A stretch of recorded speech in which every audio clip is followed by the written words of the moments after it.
The Tuesday after the 4th of July weekend, 1978, was my first day as a staff psychiatrist at the Boston Veterans Administration Clinic.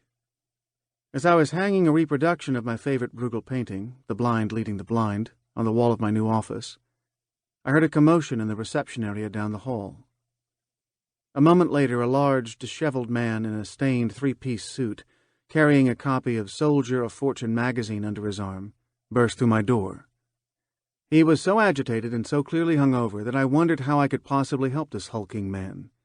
I asked him to take a seat and tell me what I could do for him.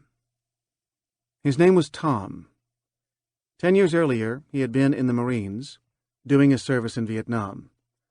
He had spent the holiday weekend holed up in his downtown Boston law office, drinking and looking at old photographs, rather than with his family.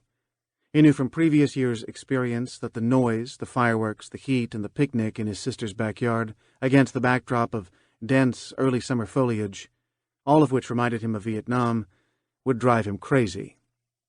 When he got upset, he was afraid to be around his family because he behaved like a monster with his wife and 2 young boys. The noise of his kids made him so agitated that he would storm out of the house to keep himself from hurting them. Only drinking himself into oblivion or riding his Harley-Davidson at dangerously high speeds helped him to calm down. Nighttime offered no relief. His sleep was constantly interrupted by nightmares about an ambush in a rice paddy back in Nam, in which all the members of his platoon were killed or wounded. He also had terrifying flashbacks in which he saw dead Vietnamese children. The nightmares were so horrible that he dreaded falling asleep and often stayed up for most of the night drinking. In the morning, his wife would find him passed out on the living room couch, and she and the boys had to tiptoe around him while she made them breakfast before taking them to school.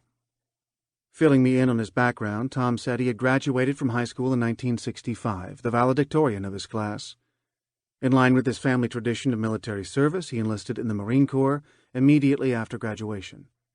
His father had served in World War II in General Patton's army, and Tom had never questioned his father's expectations.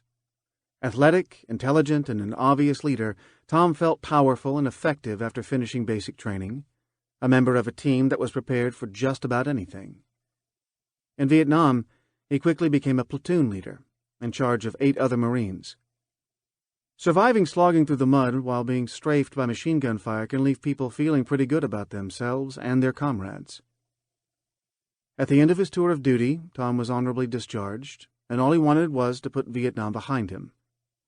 Outwardly, that's exactly what he did. He attended college on the GI Bill, graduated from law school, married his high school sweetheart, and had 2 sons. Tom was upset by how difficult it was to feel any real affection for his wife, even though her letters had kept him alive in the madness of the jungle. Tom went through the motions of living a normal life, hoping that by faking it he would learn to become his old self again. He now had a thriving law practice and a picture-perfect family, but he sensed he wasn't normal. He felt dead inside.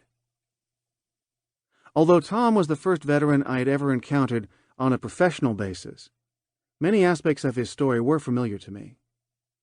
I grew up in post-war Holland, playing in bombed-out buildings, the son of a man who had been such an outspoken opponent of the Nazis that he had been sent to an internment camp. My father never talked about his war experiences, but he was given to outbursts of explosive rage that stunned me as a little boy. How could the man I heard quietly going down the stairs every morning to pray and read the Bible while the rest of the family slept have such a terrifying temper? How could someone whose life was devoted to the pursuit of social justice be so filled with anger? I witnessed the same puzzling behavior in my uncle, who had been captured by the Japanese in the Dutch East Indies, now Indonesia, and sent as a slave laborer to Burma, where he worked on the famous bridge over the River Kwai. He also rarely mentioned the war, and he, too, often erupted into uncontrollable rages. As I listened to Tom, I wondered if my uncle and my father had had nightmares and flashbacks, if they, too, had felt disconnected from their loved ones and unable to find any real pleasure in their lives. Somewhere in the back of my mind there must also have been my memories of my frightened and often frightening mother, whose own childhood trauma was sometimes alluded to and I now believe, was frequently reenacted.